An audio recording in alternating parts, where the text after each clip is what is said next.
Good evening, everybody. I'm Mayor Matthew Driscoll. Welcome. You got enough seats out there? Yep, great. To start the official proceedings, I'd like to acknowledge that we are meeting on Jarrah country, of which the members and elders of the Jarrah community and their forebears have been custodians for many centuries and have performed age-old ceremonies of celebration, initiation, and renewal. We acknowledge their living culture and their unique role in the life of this region. Council meetings are audio and video recorded and are made available to the public via the electronic media, including YouTube.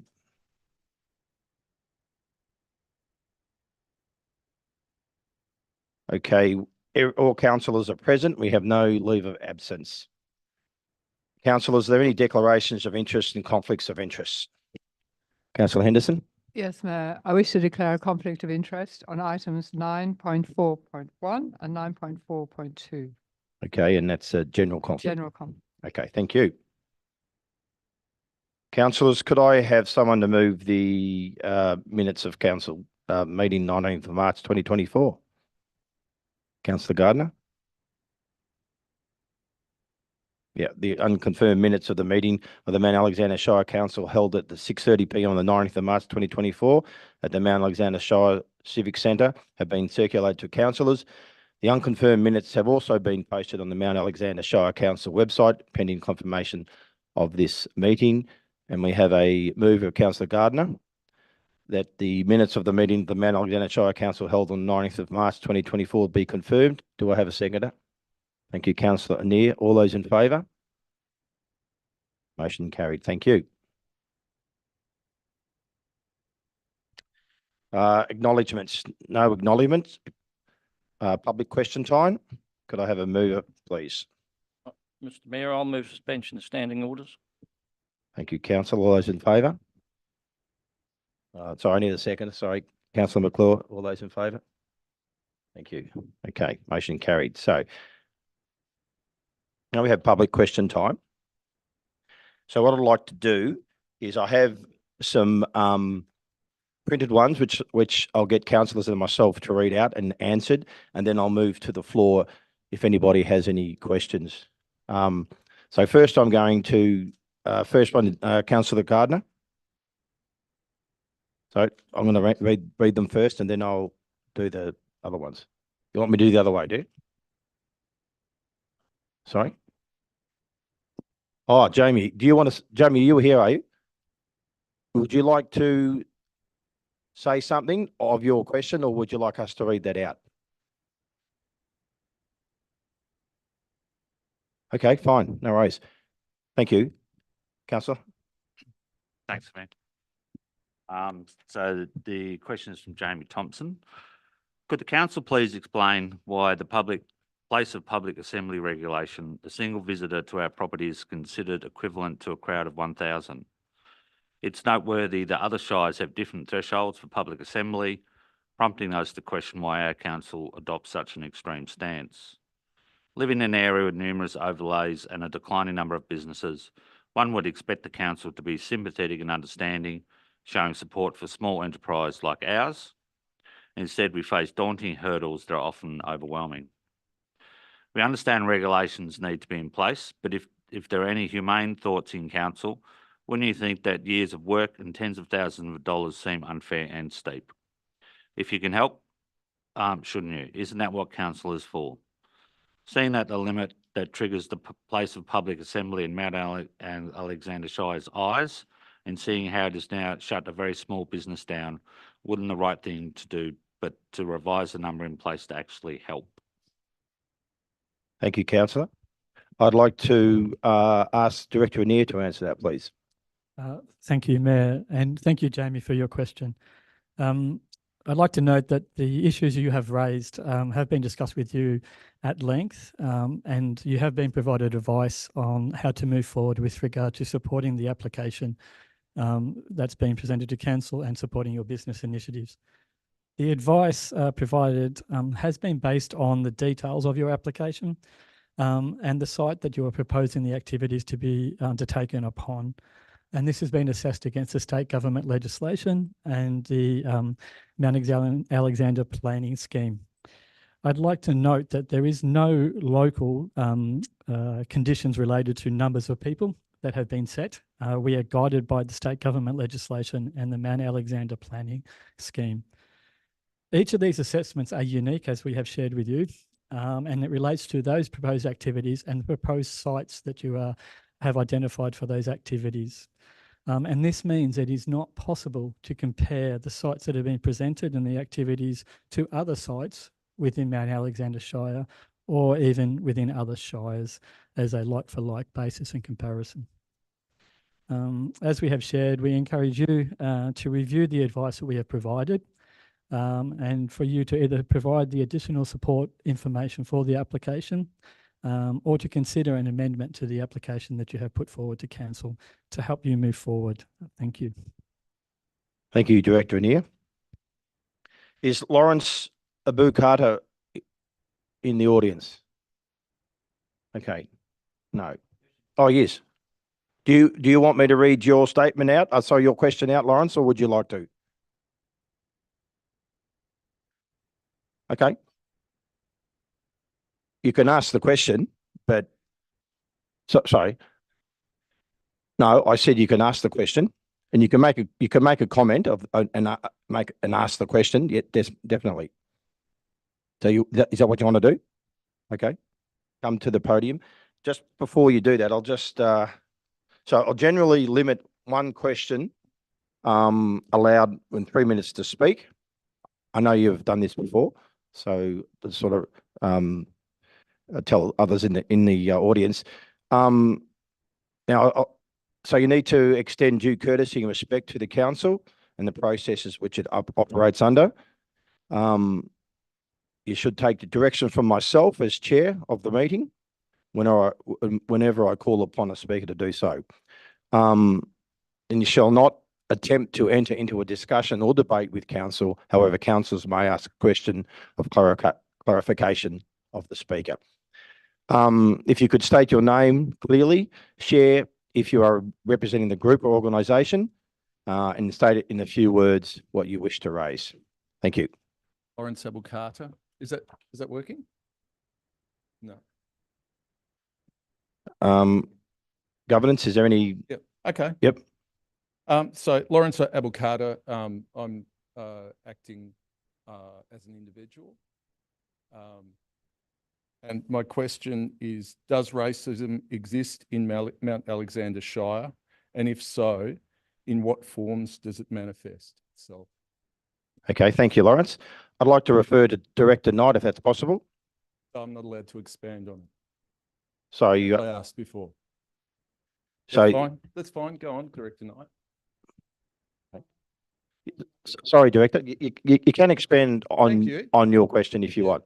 So I've got 3 minutes, but are you going to butt in on me each time? I'm the chairman of this.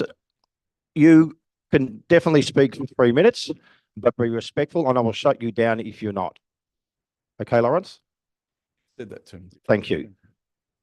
I'm just wondering through you, Mayor, whether any of the councillors or the Mayor has done any anti-racism training. That's a separate question. You've got the one question, which is you've asked, does racism exist in Mount Alexander Shire? If so, in what form does it manifest? And you said to me you were going to expand on that, and you have 3 minutes. Please expand. We'll just go. It's a big. You've got a lot to get through today, so we'll just leave it at that. So you don't want to expand now. You would like Director Knight to answer that question. Is that correct? Thank you. Hi, Lawrence. Thank you for your question and thank you for taking the time to come in to talk to that question today as well. To directly respond to your question, does racism exist in Mount Alexander Shire? I cannot categorically state that it does not exist, that any of our community members or any of our visitors don't display any form of racism. We know that it's happening at a state and national level, and as per the letter that has been sent to you, which was on the 25th of March of this year, the Mayor did outline the various actions, policies and strategies that we have implemented and are seeking to also to continue to implement that will address racial diversity and inclusion within the Shire. Were there any further queries that you had today, Lawrence? Well, the second question was how, if so you're saying you don't know? What I'm saying is I cannot categorically say yes or no to such an open-ended question. I can't. An open-ended question. It's like, so you don't Lawrence, know? Lawrence, Okay. thank you. Okay, But great. could I just accept that you're saying that you don't know whether it exists in the Shire? I cannot categorically state that every single member, a community member in Mount Alexander Shire plus visitors do not display any form of racism. I cannot categorically say that for a population of close to 21,000 people plus visitors. I'm taking that as you don't know. Thank you. Thank you, Lawrence. Always a pleasure. Next question is from, sorry, is Shona McDonald available? Is she in the audience? Okay, I'll get Councillor Henderson to read this question, please. Thank you, Mayor. Regarding the council request to the Department of Transport for recent 50km/h change to be reviewed. In general, I support speed reduction as the statistics clearly reflect greater safety as a result of reduction. The question I have relates to the section past the gym, I think on the Pyrenees, which seems contrary to my understanding of reference points for reduction of speed, e.g. houses on both sides of the road and a certain distance apart. If this was being used as a reference point, then it would have continued past its current endpoint, as there are a number of houses both sides of the road, or it would have stopped at the gym. I would like to know the rationale for including this section where there is no density to warrant it. Thank you for answering and considering greater discussion on this matter. Thank you, Councillor. Director Anir. Thank you, Mayor, and thank you, Shona, for the question.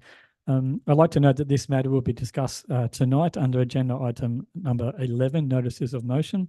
However, I'd just like to emphasise that the management of the Pyrenees Highway is the responsibility of the Department of Transport and Planning, and specific questions related to the assessment and application of the speed limits on the Pyrenees Highway should be directed to the Department of Transport and Planning. It is not under the authority of the Mount Alexander Shire Council. Thank you, Mayor. Thank you, Director. Is Bradley Knox in the audience? Bradley, do you want to read your question or would you like me to read it out for you? Yeah, absolutely.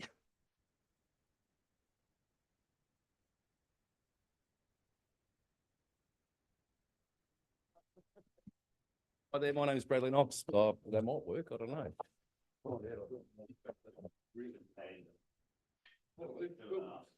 Awesome. Oh no, that's getting bad. That'll be better. Regarding the council request to the Department of Transport for recent 50km/h change to be reviewed. I have sent a letter to Vic Roads and also the Department of Transport with refusal. Probably like the rest of us, but in general, I support speed reduction as it states clearly reflect greater safety as a result of the reaction. The question I have relates to the section past the gym, which seems contrary to my understanding of reference points for a certain distance apart. I think that's the wrong one you're reading, mate. I'm sorry. Mine's the next one. Sorry about that. Yep, that's all right. Never stood in front of council and had to talk, so It's okay. I usually stand in front of about 150 construction workers, so it's a little bit worse. Can the council please re-implement the previous speed limits on the Pyrenees Highway from Righthead Fields to the Township of Chewton? This section of road has become increasingly dangerous since the 50k speed change. An increase of pedestrian traffic on the road itself should be of concern to everybody. I've personally witnessed a woman walking two full-size poodles, they were, on leads, on the fog line, with a mobile phone in her hand. I've been overtaken on double white lines into blind corners. I've had rubbish thrown at me for doing the speed limit. And personally, I don't think the road itself should be a 50km/h zone. I don't know if the council can assist us with this, but I hope that you can. Okay, thanks, Bradley. Thank you for that. Director Anir, do you want to follow up on this? Thank you, Mayor. So Bradley, as I mentioned just before, we don't, as council, have the authority to make a speed change on the Pyrenees Highway. And the matter actually, considering that, will be discussed tonight in item 11 under the notice of motions. And I think you would have maybe read that notice of motion in which the councillors would be debating a recommendation that council writes to the regional director to ask them to do a review, and particularly at the eastern end, I think it is, in which you've identified here. So that will be debated later tonight. Depending on the outcome of that debate from the council table, we will take action or not. But that's all we can say. Thank you. Thank you, Director. Now, I'll move to questions from the floor, and I'm very happy to take questions, but we've had two already on the 50-kilometre scenario, which we're debating or discussing tonight. So if you've got something else apart from asking that one, I just wouldn't want, half a dozen of the same question coming up all the time, because we are going to discuss that tonight. So are there any questions from the floor? If people want to come up and just come to the podium and state your name, who you represent, and just in regard to your process with this, when you do debate it, do we get a chance to speak as well? no. They might need to say it now. Is that right? Yes.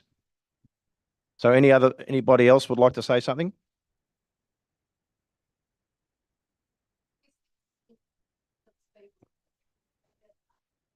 Just wait till you get to the podium, please, and state your name, please, Jill. Gillian Maskell.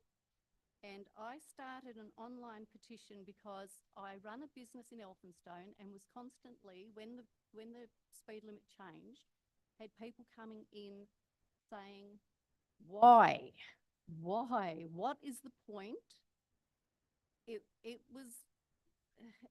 totally astounded everyone. So I'm here to present a petition with the hope that council will assist communities in having the speed limit changed on the Pyrenees Highway between White Gum Track and approximately Mitchell Street, where the old 60-kilometre zone used to be. Okay. Can governance? I have also included just a thing on the back of the online petition, which I know isn't accepted by council, but just to show that there's 1,682 people on the petition. Okay, thank you, Jill. Now,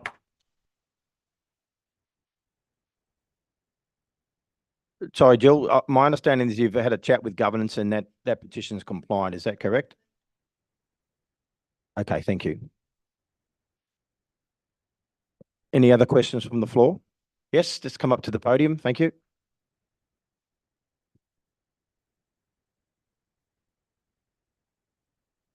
Good evening, everyone.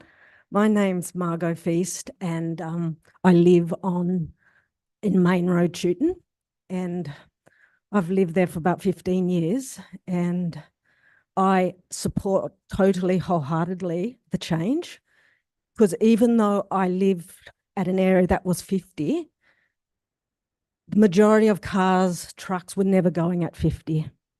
Since the change, people now are going at 50 in front of my house. For the first time in many years, I've actually been able to sleep at night. I feel a lot safer. My neighbours, everyone I know who lives along Main Road is very much in support of this. Yes, it takes a minute or two longer to get to town, but the benefit is I actually enjoy living where I do.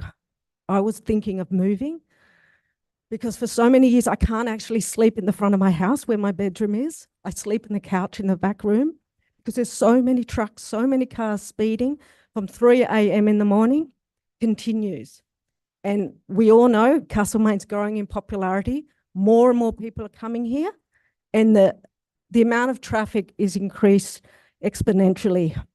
And so, as I say, I support the change because now for the first time, people are actually following the limit.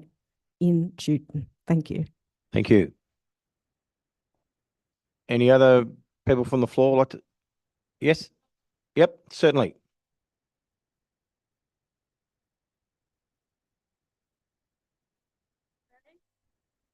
I'm Shelley Plunkett from Pyrenees Highway, Chewton. I'm dead against the 50K. I'm not sure how you're sleeping with the exhaust brakes that are hitting on from 4 a.m. in the morning with the truckies trying to slow right down. We're not sleeping very well now from about 4 o'clock in the morning because of the exhaust brakes, and we're fairly about 100 metres up off the road. The tailgate, I work at the front of the barn. Every day I'm seeing tailgating going on. People are flooring it around the double lines to pass people. There's way more road rage than I've ever seen in 10 years of living here. It's become noise of traffic because everyone's slowing down. All you're constantly hearing is traffic day and night. There's people from Elphingston and Malmesbury that are now going to Kyneton to the shops because it's taken them way too long to get into town. So obviously the locals are going to be affected here with the businesses. The wildlife, I'm a big animal lover, more than humans. I'm still seeing kangaroos hit. So I've hit kangaroos at 25 Ks in Eddy Street on the corner. I've hit them in Chewton in the main street at 50 Ks. So slowing down the traffic is not going to help the wildlife, I'm sorry to say. And what was the other thing? I've forgotten. It's doing my head in. Absolutely. And it's doing, and every time I'm going to the shops and I'm going into the fruit shop, I go into IGA, I go into the liquor shop, everyone's talking about it. Everyone's really upset by it. So it is a majority. And to get 1,000 on a petition in 48 hours against the 50K sign. In 48 hours, we got 1,000 people against it. Sign that online petition immediately. It is affecting people.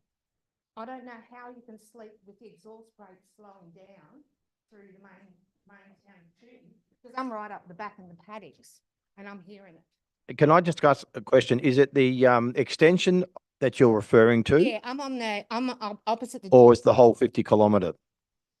I haven't got a problem with the built up areas and the shops, and I can guarantee you heaps of people don't have a problem with that. Yep. The biggest problem is from about Mitchell Street, where it went from 60 to 80. We've now gone back 30 kilometres down to 50 Ks. The build-up of traffic where some of the people are reversing out of their properties are now banked up and stopping there, especially on the weekends. Everyone's bumper to bumper. Now, people are really getting shitty by it too. So the road rage I've never seen before. Never. And I'm out the front every day working in the barn. Okay. Great. They're just flooring it. They're really, and that's not good. That's not, that's not, you know, it's not working. Okay. Thank you. Thank you. Thank you. Anybody else would like to say something? Question time? Yeah, sure. Sorry. Yep. Yep. Go to the podium. No worries. I also want to disagree with the noise because I can't sleep. Last night, for example, I sat down at 7 o'clock to eat dinner and a truck held the horn on from the new 50K zone all the way past our house. 4:30 a.m. this morning, a truck did the same thing. Everyone, it's a joke. I'm nearly out the front of the new 50K sign near White Gum Track, and the amount of people day in, day out that then toot the horn the entire way past us, obviously in protest to it, but we're the ones that are then copying that. I've got a baby on the way. I've got a 3-year-old trying to sleep when we've got car horns and truck horns and engine brakes every day. So once again, Tegan, is it the extension or the whole? The extension. Okay, I agree with the right into Castlemaine from Mitchell Street beyond. I completely agree with 50 Ks, but from the gym all the way past my house, it just seems ridiculous. I've lived in Chewton for 11 years and I was there when it was a 100K zone, and it was safer for me to pull out at 100 Ks an hour from my driveway than it is now at 50 because of the congestion. Okay, thank you. Thank you. Any other questions? Yes, sir.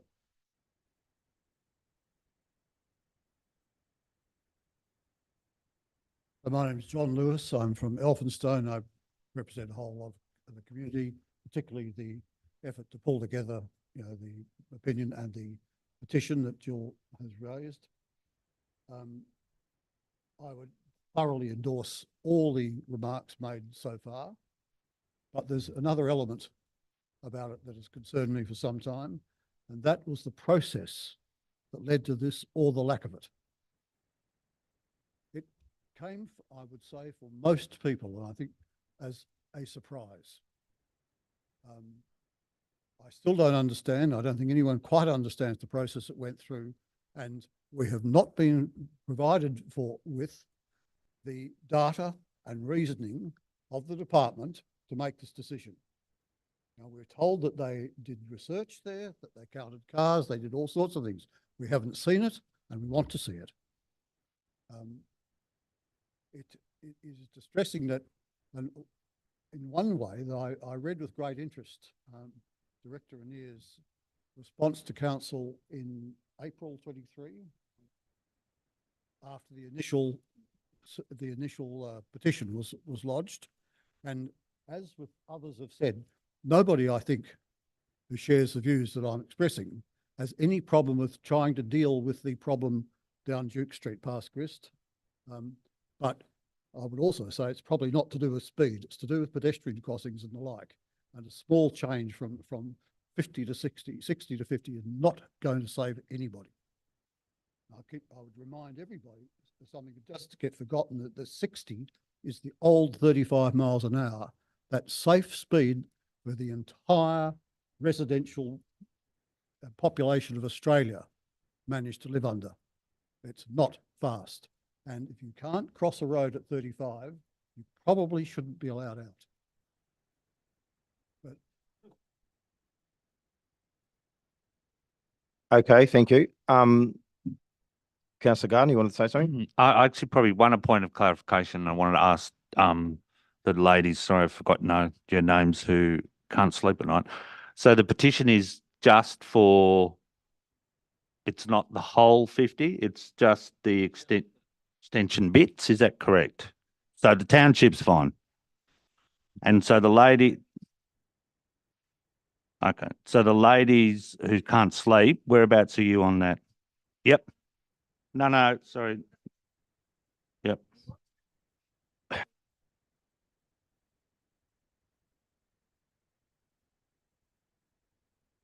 Okay.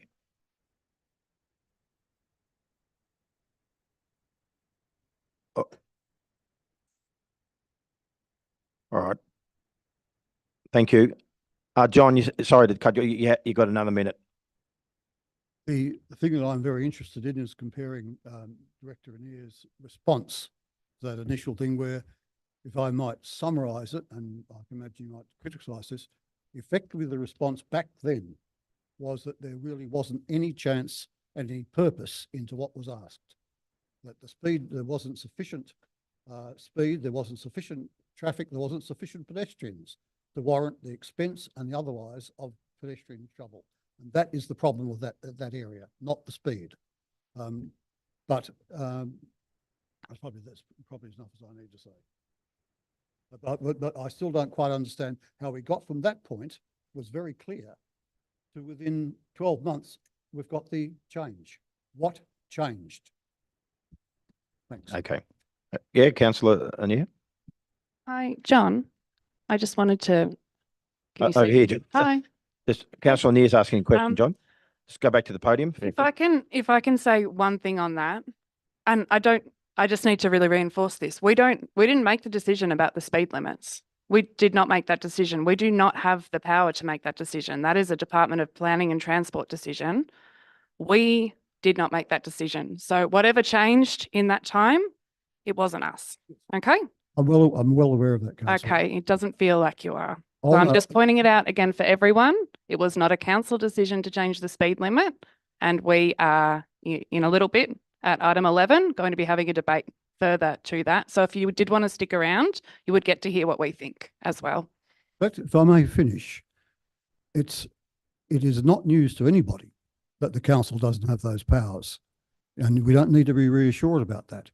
But what is very clear is that the council strongly supported those changes. That's another matter altogether. Not only did the council strongly support those changes, they also somehow or other engaged the support and actions of the local member of parliament. How did that take place? Why did that become a That factor? seems very Thanks, John. assumptive, John. Pardon? That seems very assumptive of you. And this is not a place for debate. If you would like to have a conversation about this sometime, we can. But I feel as though accusing things that there is no backup of is not a good idea. I'm going to park it now, okay? Okay, I'll that's give it. back Thank to you. Mayor. Thank you. Thanks, John. Any other questions? Okay, great. Can I have a mover for the standing orders? Councillor Poppy, I'll move resumption of standing orders. seconder. Councillor Cordy, all those in favour? Thank you. Motion carried. Next item on the agenda is petitions and letters. And council has received a petition on the 2nd of April 2024 from the residents with 26 signatures requesting that the 60 km/h speed limit on Harmony Way, Harcourt, heading north, be extended to the Garshes Road intersection and an 80 km/h speed limit be created between Garshes Road and the Harcourt Cemetery. Can I have a mover for Councillor Cordy? Yes, Mayor, I'd move that council receive a report on this petition for its consideration within 2 scheduled council meetings in accordance with the Governance Rules 2023. Thank you. Thank you, councillor. Do I have a seconder? Councillor Maltby? Yep. All those in favour? Christine? Motion carried. Thank you. Okay. Thank you, everybody. Next item on the agenda is item 9.1. Sorry, 9.11, the approval of proposed budget for 2024-2025 for public exhibition. Could I have someone to introduce this, please? Councillor Gardner, thank you. Thanks, Mayor. Just as a summary, the purpose of this report is to present the proposed budget 2024-25 to council for approval to place it on public exhibition for 3 weeks from Wednesday the 17th of April 2024 to Wednesday the 8th of May 2024 and invite submissions in accordance with section 96(1)(b) of the Local Government Act 2020. Thank you, councillor. Do I have a seconder? Sorry. Go ahead. As printed. Thanks, councillor. Do I have a seconder? Councillor Cordy?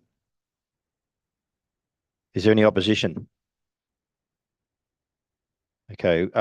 Councillor Gardner, do you want to speak to your motion? Yeah, sure. Thank you. So it's budget time again. For me personally, I always struggle with budgets. We don't have magic puddings like other levels of government, and sometimes we have to make some hard decisions. But before I probably talk about it, I think I'd like to acknowledge Lisa Knight, Director, the team of this of the corporate service area that puts the budget together, and Carolyn Ross, who has now departed us, but has been big in this. Budgets aren't easy. We start talking about in November. It's a lot of work in terms of the officers, and it's a lot of work in terms of councillors. So I think to acknowledge the Councillor Knight, she did get a promotion, Director Knight, and the team in putting it together, and within such good timeframes that we can actually put it out to the people to have a look at it and come back to us. Just some key things I think I just wanted to point out. Probably a number of councils out there are really financially struggling. We have seen we will be looking at a small operating deficit, and it's a lot smaller than some of the councils out there. We have tried to, obviously the rate cap is something that gets discussed and negotiated quite a lot. We've tried to bring it it is under the rate cap, 2.9, we brought in 2.75.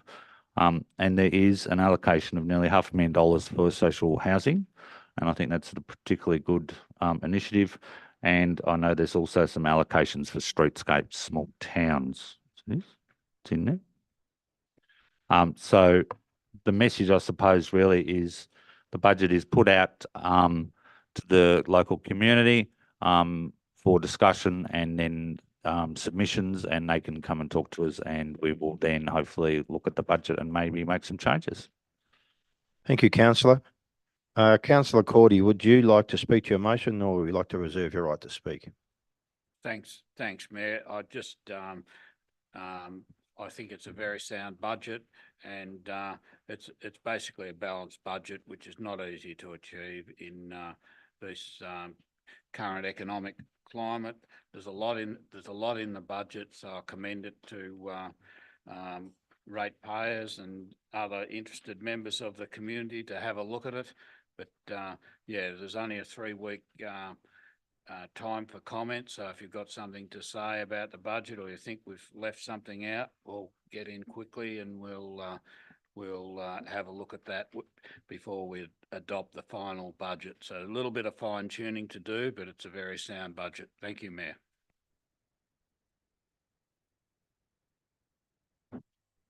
Thank you, Councillor Gardner. Other councillors? Councillor Henderson?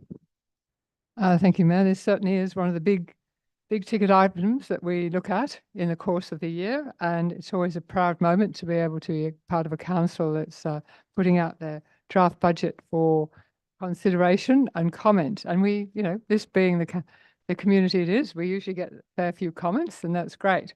And I just like to highlight this draft budget. I might even hand it over to someone who is here tonight. Once I finish with it, she can make it available at a local post office for people to read. It's a big document. It's got lots of stuff in it. I always like reading section 2, which is spells out each surface area that council delivers and how much is how much income they get from various sources and how much expenditure, and we really see where the money goes, which is really important. We pay our rates if we're lucky enough to have a property that we own, and and also the government puts in money. But the first item in section 2 is very exciting because we are one of the few councillors that still have this item in our budget. Not only that, it's increasing its budget. Aged and disability services. I'm so proud of that. And I have to say the leadership of the Director, I was going to call it Director Anir, but no, you don't do everything, Director Anir. It's Director Knight has led us to this place where we are proud to be able to increase our expenditure and income expected for the next year on assessing and planning services for older people and people with disabilities to help them live independently, for services for home care, personal care, respite, delivered meals, home safety, as well as sociable support programs for isolated older people. So that's something that this council has agreed to continue into the future and support. We've also, of course, got the expected big ticket items of operations about undertaking maintenance of our roads, bridges, paths and drainage, etc. Big expense there, and waste management. And one of the highlights of the capital works budgets in that area is, well, I'm interested, apart from 1.9 million spent on resheeting gravel roads, is continuing improvement works at the former Wesleyan Church in Chewton, another $322,000 being spent next year. I think it's part, is this year 2 or year 3? Year 3. Wow, this is it. We're finally finishing off restoring that old church to be a state-of-the-art community facility, and really exciting time when that's all opened up to the public again. So there's lots of reading in this budget, lots of good things. And of course we are supporting the Castlemaine-Maryborough Rail Trail. They came to us, put a very good case forward to help them progress their development. So we're putting 40,000 in there, and we're also increasing support for contribution to the Castlemaine Art Museum to help them secure funding, a much bigger amount of funding from the state government to make their existence more secure into the future. So apart from all the things that we put in, and there's a few other highlights. So commend it to my fellow councillors. Thank you. Thank you, councillor. Oops. Other councillors? Okay, so we have yes, councillor Anir. Just to really jump on the back of what everyone else has said, I find the budget process pretty terrifying because there's a lot that people want. There's a lot that we want. There's a lot that we want to do for the community. And then there's a lot that we have to do. And it's sometimes really hard to make it all work, given that we're in an environment of rate capping.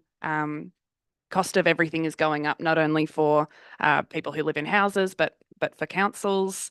And it's getting harder and harder each year to try and make everything fit. So this is what we've got. And I mean, I'm pretty happy with it. I've gone from a person who cannot read a balance sheet to a person who can read a balance sheet roughly. My favourite bit definitely of the budget process is hearing from people in the community. At the end of this little bit of the process, when the draft budget is out for 3 weeks from tomorrow until the 8th of May, people can make submissions about things that they think we got right, things that we maybe got wrong, things that we might have forgotten. And then we have an unscheduled meeting of council on Tuesday, 21st of May, for people to come along and speak to their submission. So to come and talk to us about why they think this thing should be included in the budget, or why we need to allocate more money to this thing. And I've always found that unscheduled meeting, when we hear from people directly, so very valuable. And in the past, it has led to changes to our draft budget. So I really do encourage people to have a go at this. Depending on your financial literacy, there are easier bits and harder bits. I still struggle with some of it. But have a look through it and see if it feels right. And if there's something you think we're missing, do come and tell us about it, because we really do listen. And even though we can't always make everyone happy, we're really trying our best. And that's what we're doing with this budget as well. Thank you, Mayor. Thanks, Councillor. Other councillors? No? Okay, so we have a motion, and we have a move and motion, the second. All those in favour of the motion? That motion's carried. Thank you. I just want to say a couple of things that the budget, so that was carried, that the budget includes an increase to average rates income of about 2.75%, in line with the rate cap set by the Victorian government. And waste charges have increased also by 2.75% as well, to reflect the rising costs of waste management.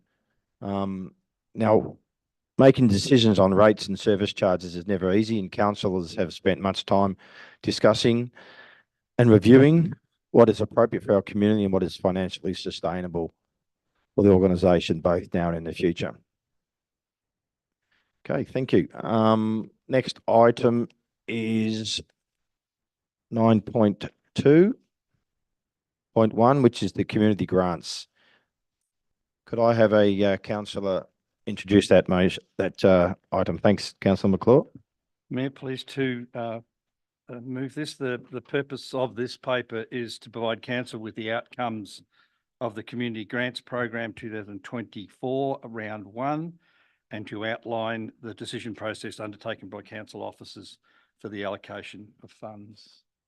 And I'm happy to move the motion that the council notes the allocation of funding for Community Grants Program 2024 Round 1 being 16 applications for a total allocation of $42,839.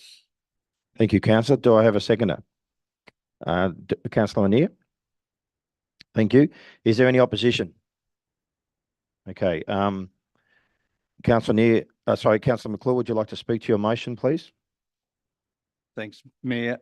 Yeah, look, this is an important program for the Shire. We always get plenty of interest in these grant applications, and there's always some good outcomes out of these grant applications. They're not huge.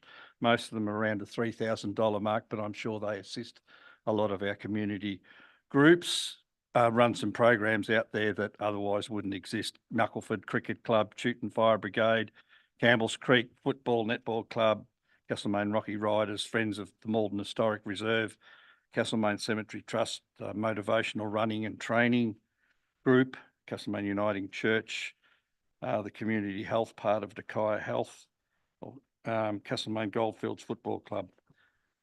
So there's quite a group of applicants. I think we had 17 eligible applications requesting a total of $45,000 for the grants. So it was underspent. So we've got a little bit of more money left, which is always good. So yeah, no, it's a great program, and I'm pleased to see that we had such a high level of applications, Mayor. Thank you. Thank you, councillor. Councillor Neer, would you like to speak to your motion or reserve your right? I'll speak to Thank it you. now. Thank you, Mayor.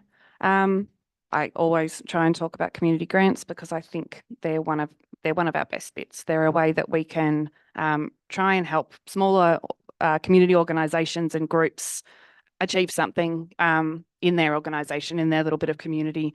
And what I love about when I read through the community grants list is how different and diverse the range of projects that we always get are. There's always some really interesting ones that you don't expect, and then some more standard ones as well. But it's really pleasing this round to see the spread of projects. There's obviously a lot to do, kind of with health, being physical, going for walks, things like that. But also, just a fantastic. What I think when I read this sheet, I always think about it's such a good summary of our communities because there's I did say once before that there's something in here for everyone, and I was corrected that in fact there was not something in here for everyone. But my response to that is always if there's not something in here for you, you make a community grant submission next round and you bring your project to life, because this is such a nice way that council can support lots and lots of little things. We don't have the big money to fund big things a lot of the time, but through these twice yearly programs, we are able to make so many things happen. I'm always just so chuffed when we get to do this, and I'm really excited to see a lot of these projects come to fruition. Thank you, Mayor. Thank you, councillor. Other councillors? Councillor Henderson. Thank you. I'm not going to repeat what my other councillors have said. It's a great program. I want to point out that it is round one. So there used to be just one go a year for community groups to get some money from council for their project, but now there's 2 rounds. So I'm not quite sure. Director Anir, is it, sorry, tonight.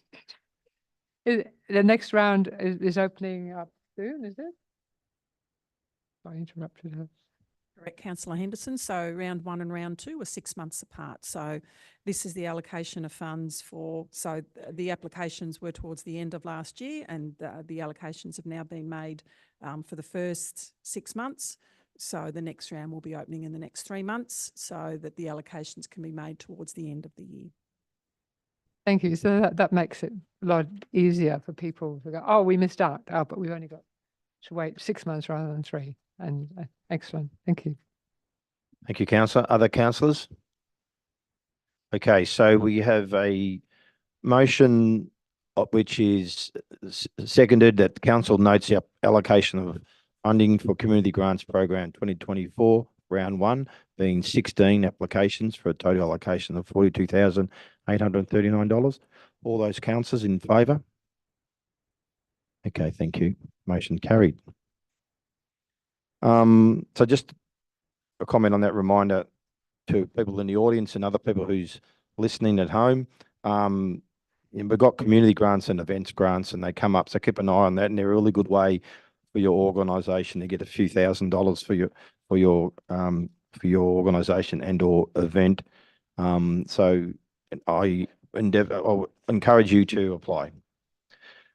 Thank you. Next item is 9.2.2, plaques and memorials. Councillor Maltby, would you like to introduce this, please? Thank you. The purpose of this report, which is tabled, is to adopt a policy that establishes criteria for the assessment of applications for plaques and memorials on council-owned and or managed land and buildings. Ensure the installation and ongoing management of approved plaques and memorials is appropriate. And I'll move the recommendation that council adopts the plaques and memorials policy, and 2, notes the associated application fees for plaques and memorials would be set by council during the annual budget process. Thank you, councillor. Do I have a seconder? Councillor Porty. Thank you. Is there any opposition? Okay, thank you. Councillor Maltby, would you like to speak to your motion, please? Thank you. Back in February 2022, council was approached to do a memorial for a well-known citizen, and we actually approved it, but we never had a policy. In approving that request, we used the City of Greater Bendigo's policy and have also compared it with City of Melbourne and the City of Ballarat. Now we've got our own policy that very simply will explain to people if they're asking council to recognise somebody for their contribution, whether it be a memorial or a plaque, that there is a written policy that can be followed. Thank you. Well, thank you, councillor. Councillor Corley, would you like to speak to your motion or reserve your right to speak? Thanks, Mayor. I think Councillor Maltby's covered it. Thank you. Okay, thank you.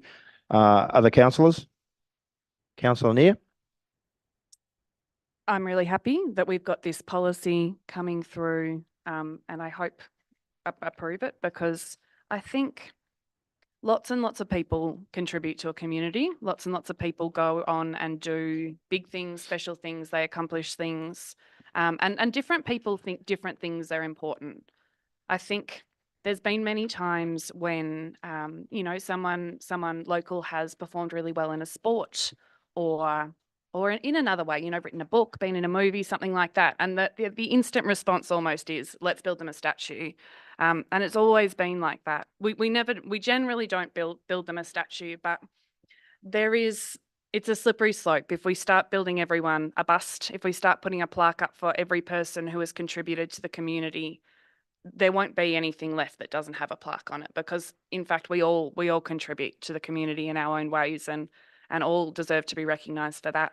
I'm really pleased about this report because it means, and this policy, because it means when there is a contribution or an event or something that is really, really big, and we need to make sure that people remember it forever, that we have a policy to compare against and to really understand if it's the right thing to do for our community. It just makes it easier for us as well, so that we're not offending anyone by saying no.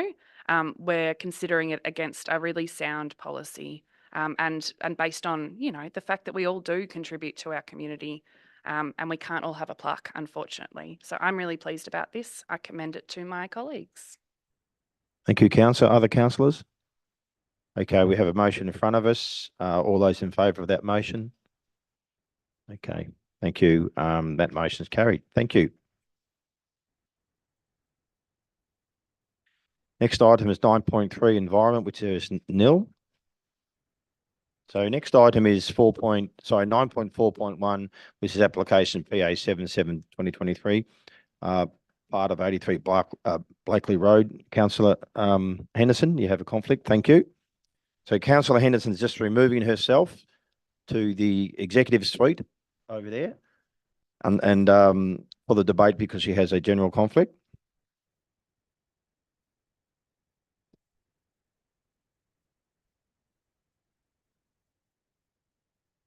Okay, thank you. Councillor Henderson has now left the room. Can I have someone introduce this? Councillor Maltby, thank you. Thank you. The purpose of the report that is in front of us concerning the planning application PA 0772023 is to enable council to make a determination on application for the use and development of part of the land at 83 Blakely Road as a place of worship and native vegetation removal at 83 Blakely Road. The subject site is located in a low-density residential zone and is affected by a bushfire management overlay. The application has been referred to the council for a decision because 30 objections had been received from 26 properties. 2 letters of support were also received. It's also noted that the cost of the proposed works exceed $1 million. Thank you, councillor. Do I have a seconder? Yeah, councillor. Oh, yes, I did. No, I haven't moved. No, sorry, my fault. Sorry, councillor, go ahead. You introduce that. No, I'd like to move a motion. Yes, what's that motion, please? Notice of decision to grant a planning permit PA 077/2023 for the use and development of the land for a place of worship and the removal of native vegetation at 83 Blakely Road, Castlemaine, subject to the conditions as printed in the agenda. Thank you for that motion, councillor. Do I have a second to that motion? Councillor Cordy? Thank you. Is there any opposition? Okay, thank you. Councillor Maltby, would you like to speak to your motion, please? Thank you. As we know, this is the second time this application has come before council. And I just want to make the comment that it is a new application and it certainly contains different things than the one that was knocked back 2 years ago or 3. It has reduced number of meetings in the application. It's reduced the car parking numbers. It actually has 2 car parks with their own separate entry, and I'll refer to that shortly. All relative referral authorities have given consent, some with conditions which address the safety concerns. Now, this area, Blakely Road, Sawmill Road, etc., whilst it's zoned low-density residential, has been for a long time a mixture of properties. Blakely Road, the secondary school, the hot rod shop, which holds several functions annually with big attendances and never any complaints. The Church of Christ, which has the highest use of churches in the town and overflows into the streets, the cars, regularly, and again, never any complaints. And around the corner in Sawmill Road, there's 3 semi-commercial industrial sheds that operate. So yes, it is zoned low density residential, but in reality, it's a mixture. And as I said earlier, the applicants have addressed the previous concerns from the first application, and I believe provided good alterations to their original plans. I recommend to my fellow councillors that the permit be granted, and the planning department has drawn up many conditions which I'm sure will be adhered to. Thank you. Thank you, Councillor Maltby. Councillor Cordy, would you like to speak to your motion or reserve your right to speak? Reserve the right. Thanks, Mayor. Okay, thank you, Councillor. Other councillors? Councillor McClure? Thanks, Mayor. I'm happy to support this proposal.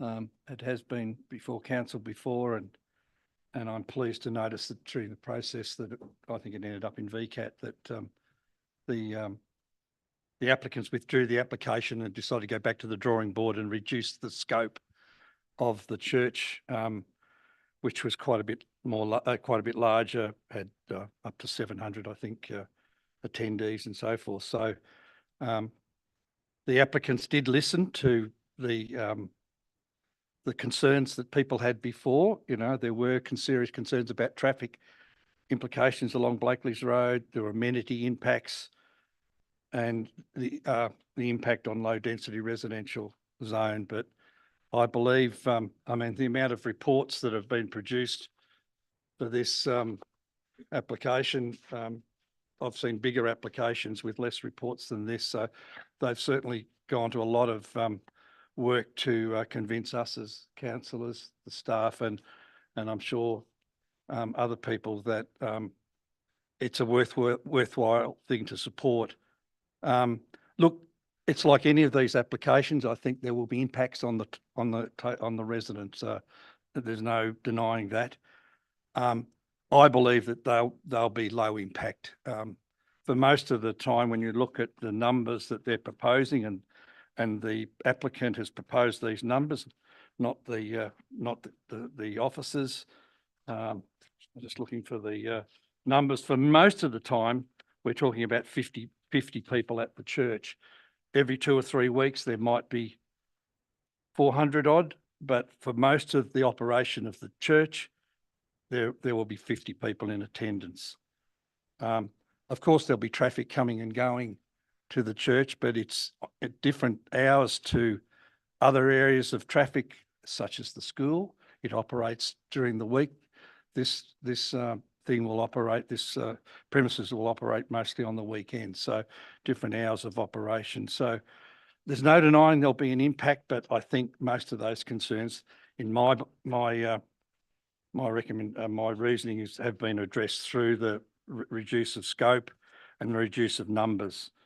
Even the operation of the facility, I was reading through something about the way it was being operated, and there's no amplified music at the, proposed at this facility. It operates far less. It will have far less an impact, I would imagine, than the current church across the road, because it does have amplified music. It does have funerals. It does have weddings. All those things that this particular church is not, or this institution is not proposing to have. So I'm looking at the application. I'm satisfied that they've addressed most of the concerns, not all of them, but most of the concerns. I do have one concern, and I will be taking it up with our officers at a later date, and that's the no changes to traffic exiting Sawmill Road, heading back to Bendigo in that direction, doing right turns across the Midland Highway. But that's a different matter for another day. But that's, one of the concerns that I have that I don't think was addressed. All the others have been addressed. So I'm happy to support the proposal, Mayor. Thank you, Councillor. Other councillors like to speak? Councillor Neer. Thank you, Mayor. I have had a tough time with this one. I think this was one of the first planning applications that ever came through for me. This was one of the first, a previous incarnation of this was one of the first kind of planning applications I'd ever seen. And it was, such a process to get up to speed on what our job as councillors was, what the planners provided us with, and then what our decision was, and how we made that decision, and what we needed to do to be in a place where we could make that decision.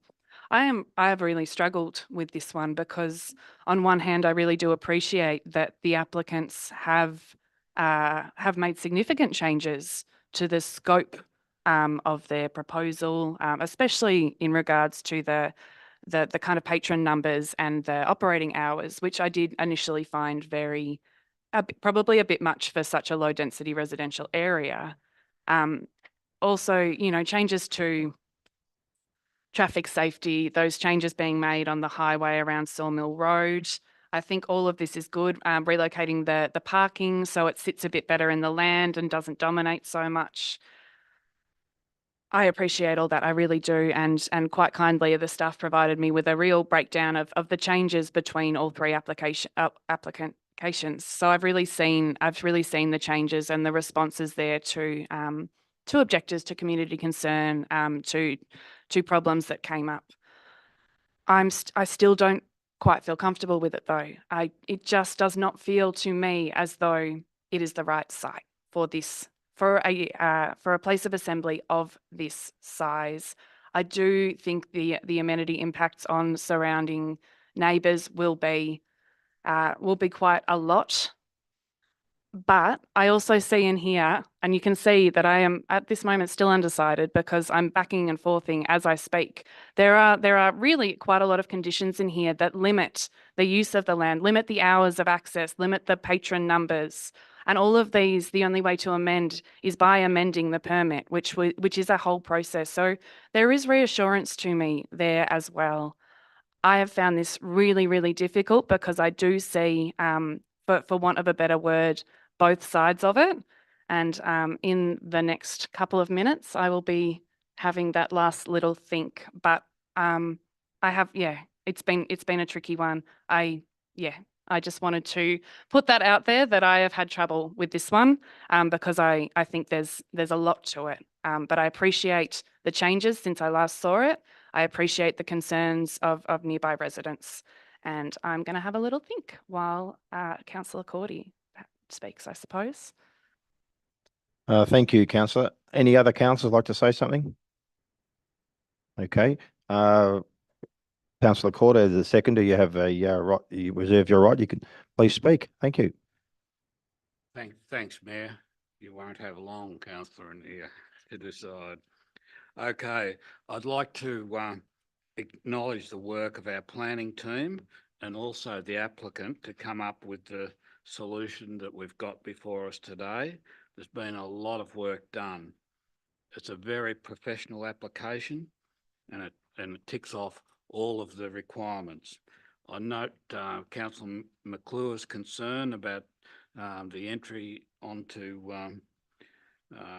Midland Highway. That is a concern, but it's probably, it's a fair way away from the subject site. So we can probably revisit that at another time. But look, I think the applicant has demonstrated a very professional approach, and yeah, it'll be interesting to see how we go forward from here. But yeah, it's going to be a great facility for that community. Thank you. Thank you, councillor. Okay, so we have a motion in front of us. All those, sorry? Ah, yes. Okay, sorry, councillor Maltby. Thank you. As all speakers have said, the application has certainly been altered and made better, for want of a description. It has addressed the major issues, and certainly the car parking and the safety issues. And Councillor McClure's mention of the bridge up at Sawmill Road is correct, but that issue, whether this application gets passed or not, is still an issue for that area. And we, as a council, need to address that. I know CFA-wise, whilst the CFA have said this application is fine, but if there was a fire in the bush up there, the trucks getting up from Harcourt Way would have to drive up the road. So there is another issue in that area that we need to address at some stage. But more importantly,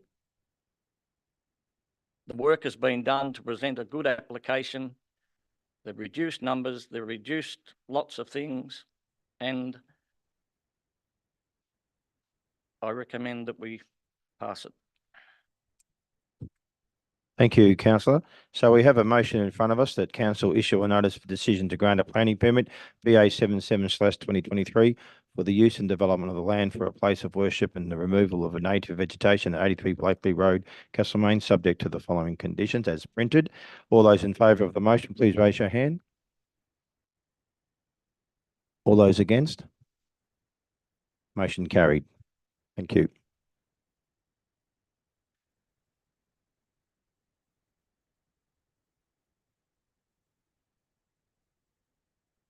Thank you. Next item is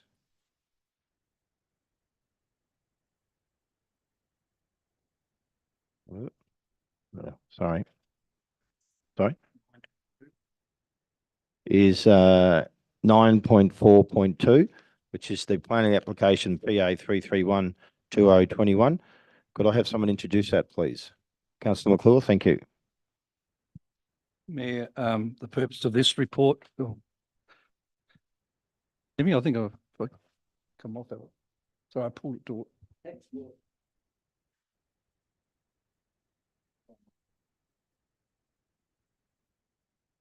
Okay, back on. Thank you. Sorry. Thanks, councillor.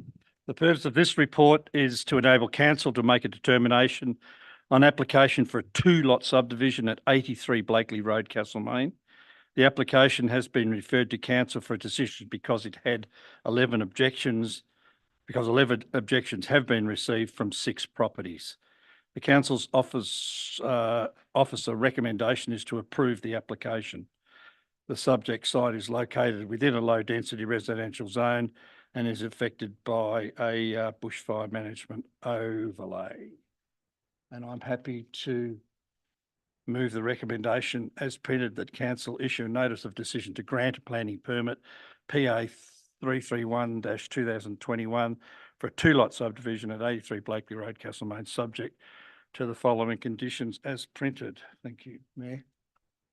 Thank you, councillor. Do I have a second to councillor McClure? Seconded. Second. Okay, thank you. Is there any opposition? Okay. Councillor McClure, would you like to speak to your motion, please? Thanks, Mayor. This is quite a simple application for a 2-lot subdivision. I guess a lot of the objections were related to the previous application, which is a different application. But again, the conditions are well laid out by the officers. There were some issues with that relate to objections because of neighbourhood character and amenity, bushfire and so forth. But I mean, I would imagine that this lot will have a house on it at some stage, which is allowable in a rural zoning, low residential rural zone. So it's a simple application. I see no reason to not support it. Yeah, thank you. Thank you, Councillor. Councillor Maltby. Yeah, it is a simple subdivision and it's 2006.6 metres square, so it's certainly not putting little blocks up in the Blakely Road area. Thank you, Councillor. Other councillors? Okay, thank you. Councillor McClure, would you like to, like to say something? Good, thanks, Mayor. Okay, we have a motion in front of us. All those in favour of the motion? Okay, that motion's carried. Thank you.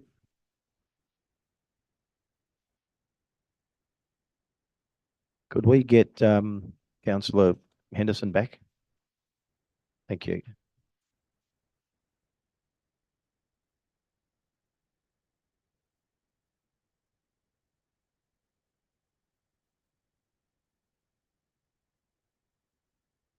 As soon as you're ready, Councillor Henderson.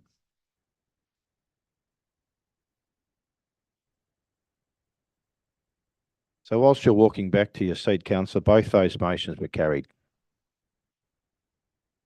Next item on the agenda is the delegates' report. Oh, so that's right, isn't it? Yep. Thank you. Can you say that again? I'm right. Yep. Thank you. CEO, would you like to speak to your delegation report, please?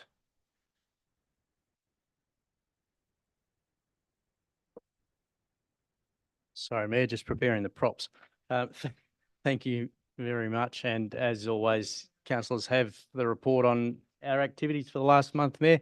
The first one I wanted to talk about, though, is not on the list, so beg your indulgence there.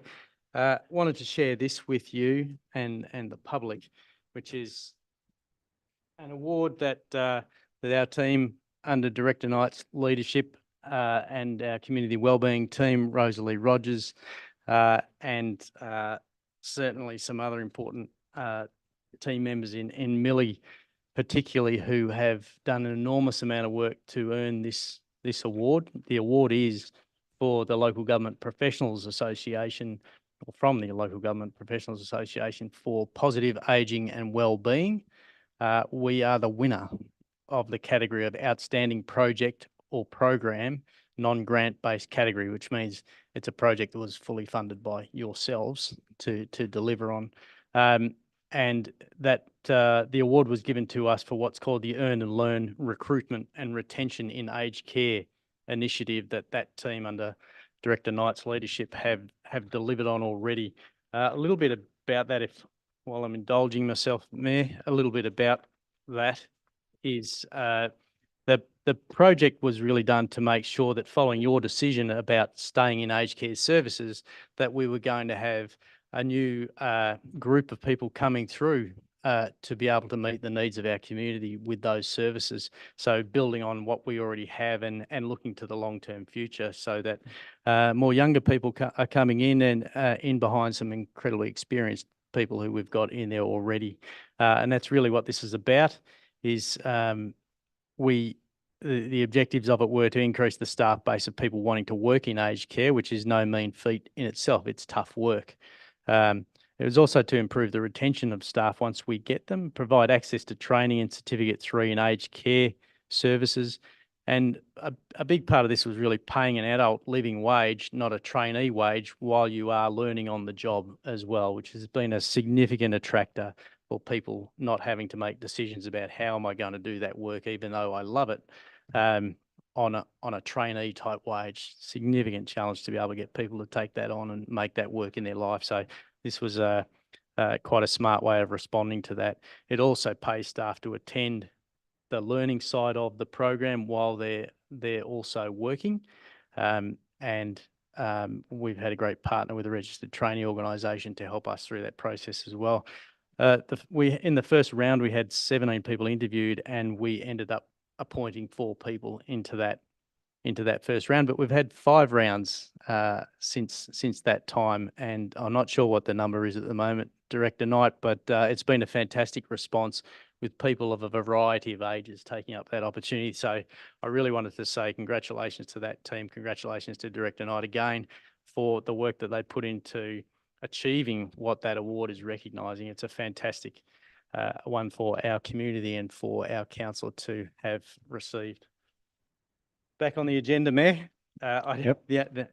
Welcome questions as always, but the one that I really wanted to mention was that I have had a meeting with a potential council or candidate in the last day or so. That's part of that program that you all endorsed and which we're promoting at the moment, which is why I'm speaking about it now as well, as we want to promote it some more. And I know the Deputy Mayor is doing a lot of that work also, along with yourself, Mayor, to really encourage people to come and have a chat with us. And that's really what it's about. This program is saying to people, if you're thinking about becoming a councillor, the elections are in October, of course, as you well know. Come and have a chat with us. Have an informal chat with us about what's it really like. Who are the people that you're going to, who's the organisation that you work with, and what's it like to be a councillor from the councillor's perspective in an informal conversation as opposed to the formal training that's required of all candidates in the lead up to the election. So we hope that's going to be of interest to many people thinking about becoming a councillor. We've already got, I think, 4 in our diaries so far, Mayor, since we advertised this about a week and a half ago.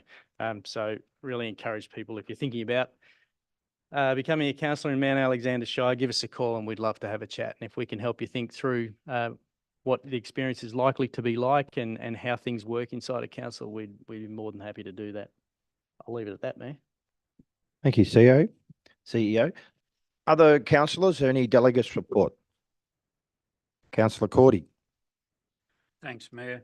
I just wanted to mention briefly, we had a ceremony on Saturday with the Honourable Member for Bendigo West, Marie Edwards, to officially launch the new lights at the Harcourt Recreation Reserve, and the feedback I've got is fantastic from the community, and certainly the club were very appreciative, and you know, it's going to revolutionise training on the site, nighttime training, and they kicked it off with a night match on the Saturday night. You know, what could possibly go wrong? But anyway, Harcourt won the match, so yeah, the opposition weren't very happy, but yeah, they were both playing with the same lighting level, so we'll see what goes on from there. But fantastic to have those lights, and it really caps off, builds on the work that we've done on that site. It's a wonderful venue, and having really good lighting just means that it opens up all sorts of opportunities for other events going forward. The other one was Mount Alexander Vintage Engine Club had a rally on the weekend, which was very well attended, particularly by small engine exhibitors, but a lot of interesting equipment there, and there was one steam engine there, so that's was very good. It's sort of pretty amazing when you look at them. And I'd also acknowledge that the mayor attended that event, so it was wonderful to see the mayor and his wife there supporting that event. So thank you, Mayor. Thank you, councillor. Any other councillors? Delegates report. Okay, thank you. So I attended the Australian Governance Summit for over a couple of days. You can never get enough governance. And I went to the opening of the Newstead footy team match against Denali. Unfortunately, the Steaders got done, but that's the way it goes. And Autopia, the Autoplex, had their Autopia event up at Eddy Street on the weekend, and I judged the model cars, and there's a lot of work involved in that, and that was a good turn up, and that was a good event, which is fantastic. And today I went to the Pennyweight Flat Children's Cemetery, which is actually not owned by us, but it's actually controlled by Parks. But it looked a bit tardy, to be honest. So I just wanted to go out there and have a look at it. Maybe we can write a letter or do something to parks to see if we can get them to spruce it up, because it hasn't had a lot of love for a number of years. And also the CEO and I this month met some dignitaries. So we met Peter Walsh, MP, leader of the Nationals, and Gail Broad, MP, to discuss matters of common interest to Mount Alexander Shire. We were there for an hour and a half, 2 hours, and they listened to us. Now, I wish I had a magic wand to say, that I would get all those things that we asked, but look, they were attentive. They did know, so and they did understand, and I do believe they'll try and do something for us. And also we met online with Honourable Harriet Shing, Minister for Housing, to discuss affordable housing for Mount Alexander Shire with Marie Edwards in that meeting with myself and the CEO. And I'm not much of a politician, but they knew their stuff, and I do think we're punching above our weight there, and I think some good things will come there. So hopefully that will occur. Now, any late delegates reports from any councillors? Okay, great, thank you. Which brings us to the next item 11, which is a notice of motion. Councillor Henderson. Thank you, Mayor. I'm struggling with my chair down here and all the wiring, but hopefully you can hear me. Okay, so this is my notice of motion. Request Department of Transport to review new speed limit on the Pyrenees Highway, Chewton. So I'd like to move that Council request the Department of Transport and Planning to undertake a review of the recently introduced 50 km/h speed limit on the section of the Pyrenees Highway between Chewton and Castlemaine. In particular, the location of the start of the 50 km/h limit at White Gum Track. In the event that the review indicates that the location cannot be changed, Council requests the Department of Transport communicate effectively with the residents of Mount Alexander Shire and directly with the communities east of Chewton, providing a clear explanation for the choice of location for the start of the 50 km/h limit. Thank you, Councillor. Do I have a seconder for that motion? Yes, Councillor Neer. Councillor Henderson, would you like to speak to your motion, please? I assume there's no opposition. So I will, indeed. Sorry, so is there any opposition to that motion? Don't you dare. Councillor Gardner, okay. So thank you. Councillor Henderson. All right. Well, the rationale, as printed, says that the recently introduced speed limit starting at the White Gum Track on the Pyrenees Highway and continuing to Forest Street traffic lights has generated a very large amount of concern in the communities who use the road to commute to and from Castlemaine for work, school, shopping, sport, etc. While it seems that the majority of people accept the safety enhancement of a 50 km/h speed limit through Chewton, extending to central Castlemaine, there is concern and growing community reports that the lower speed limit in its current position is leading to unsafe driving practices by some drivers to the detriment of road safety for all.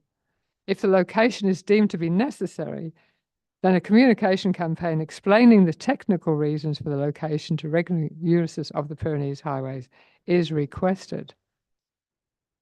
Speaking to that, I would like to give a bit of background to this. It didn't come out of the blue. There was quite an extended campaign running in Chewton, where the affected communities, I suppose, directly affected by the traffic, and also in Wesley Hill separately, to improve the road safety along the road. And then they got together, these two separate campaigns, realized that they've had a common goal, which was probably to reduce speed limits. Because, apologies to all disbelievers, but science and international evidence is that slower speeds means shorter stopping distances, which leads to lower chance of impact, car on car or car on pedestrian. So reduce the speed limit, people can stop faster. No, sorry, not faster, they stop in a shorter distance. So councillors, I think Councillor Lee, you might have been there. There was a public meeting held in the Chewton Town Hall last year sometime, and it was well attended, very well attended by locals, by myself and Rosie and maybe another councillor or two, and also by Director Anir. no relation, to hear that we've been invited by the community to come along and hear them. And there was widespread concern about what was happening. People talked about their personal experiences, some which were pretty awful. And so I think councillors, we supported a lower speed limit through town all the way through to the lights. So I thought, yes, I think we can manage that. 60 going down to 50, half the distance, that'll be all right. And the council staff, I think Director Aneo said that we could manage to provide some evidence to the Department of Transport about speed of traffic by putting down some traffic counters. And I think that process occurred. Did it, Director Aneo?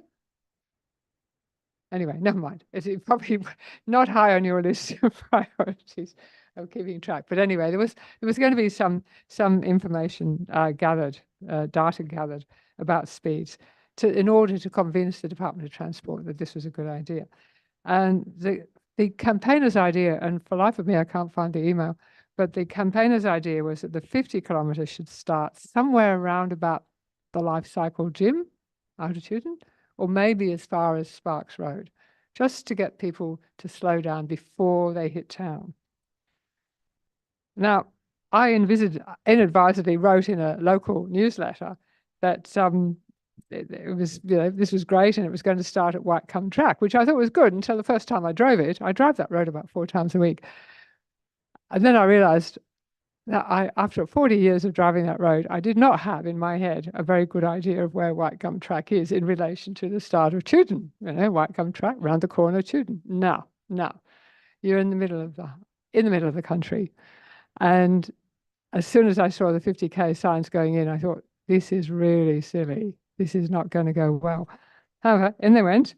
And that's where we all slow down. My personal experience has been remarkable. I've yet to be tailgated, which obviously is not what most people's experience is. However, I acknowledge that it's not good. It's not working for people. I will just finish our main there by reading out just a supporting email for how important it is for people in Tewton to have this 50k limit and to have it extended out a bit beyond where it started before, even the 60. Someone writes, and she doesn't live on the highway in Tewton, she lives up a side road.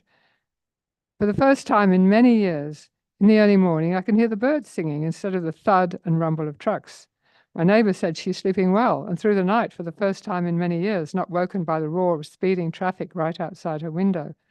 Before this welcome change, many vehicles were not observing the 50 km/h limit. I think that's because the speed limit is now set further back. By the time drivers reach the Tewton town limit, they actually are driving at the speed limit, and there seem to be few trucks now.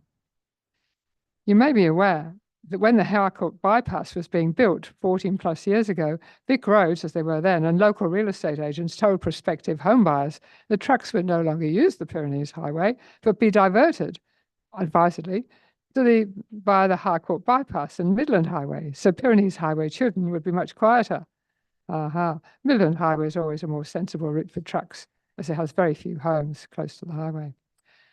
Well, unfortunately, that has not eventuated, but it's a voice from Tewton saying they support the 50k limit and they support it going up further. But I don't think many people are fully keen on it going as far as Whitecombe Track. So hence my motion, please can it be reviewed, especially that starting point, and let's get it done soon.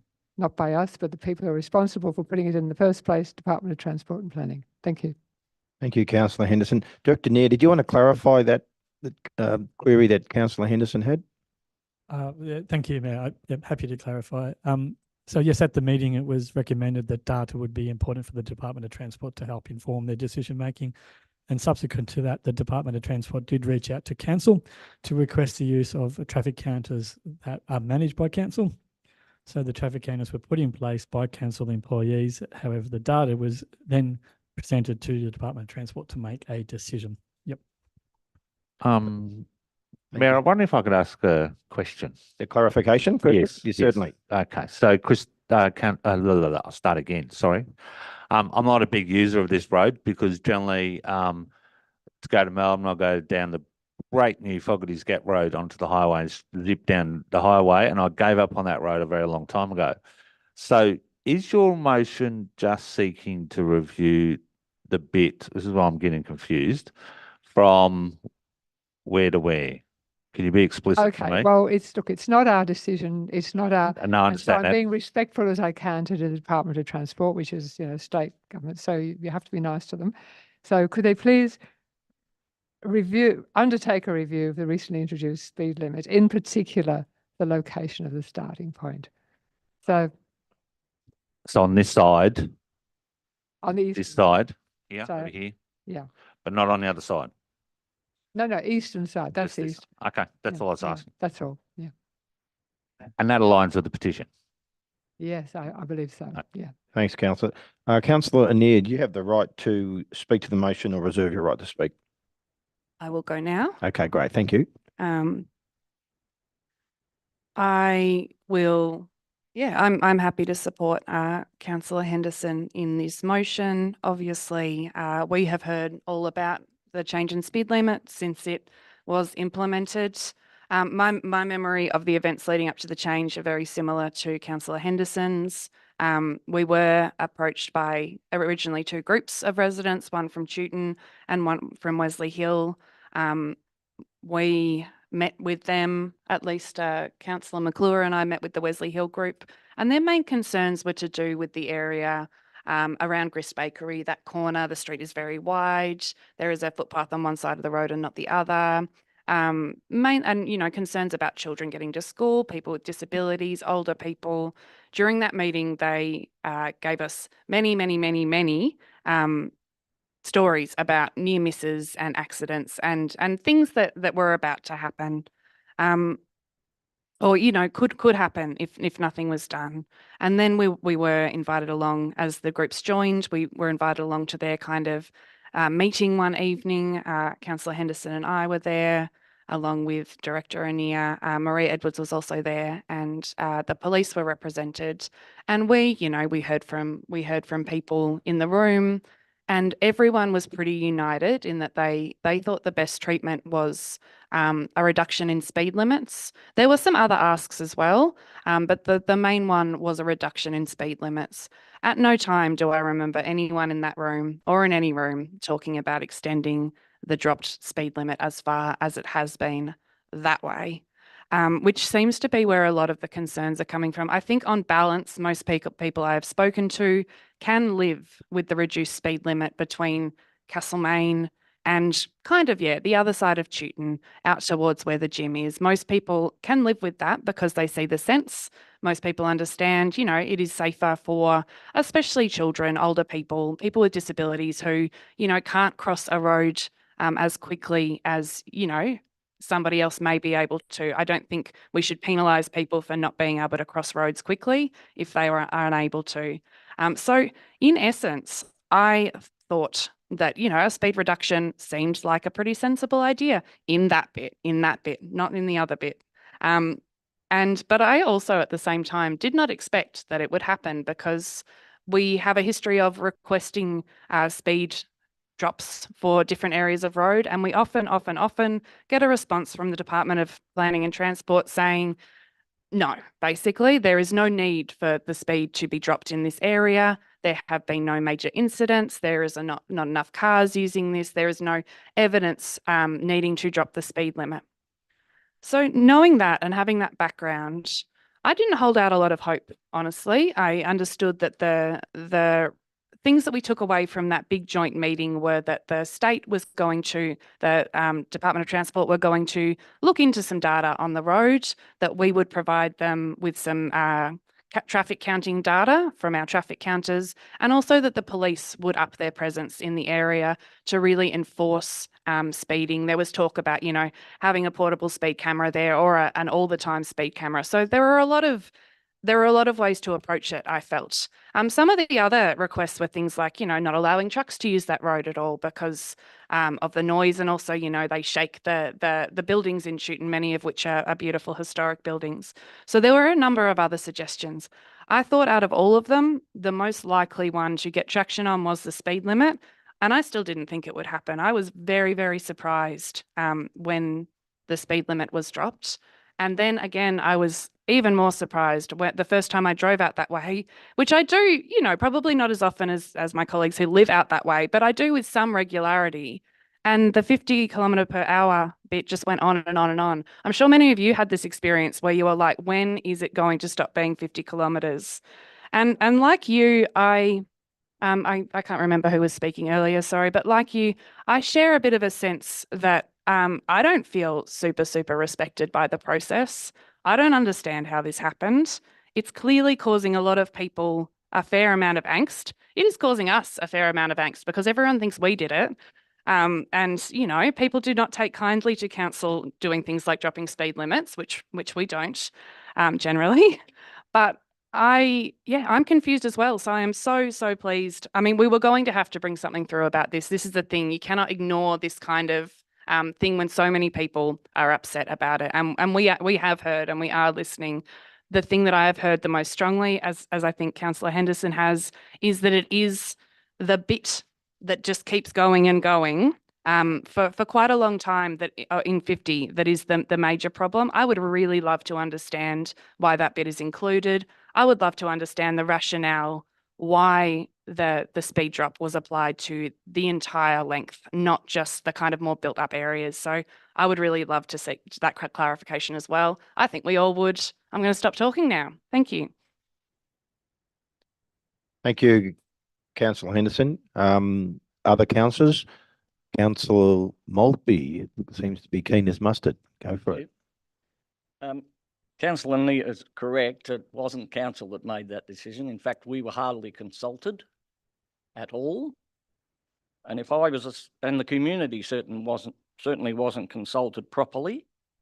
And if I was a cynical person, I'd suggest there's one citizen that you all probably know who used his influence. Thank you, Councillor Maltby. Other councillors? Councillor Cordy? Thanks, Mayor. Look, we've heard from the community and certainly there's a lot of concern about the changes that have been made. I'm a little bit concerned, like this is Councillor Henderson's done the work here and put together the question. So thank you, Councillor Henderson. My only concern is when I read the question is I think we're going to get, what we get back from that is we're going to get War and Peace justifying why it has to be the way it is. And, you know, the bottom line is I'm not convinced we're actually going to get what we want. And yeah, I think this is just an example. This is just an example of bureaucracy gone mad. So we'll wait, but I feel for the people that live out there. I've been out there recently myself. Yeah, I'm not sure whether this is going to deliver us what we really want, but we'll see. Thank you. Thank you, Councillor Cordy. Any other councillor like to say something? Councillor McClure.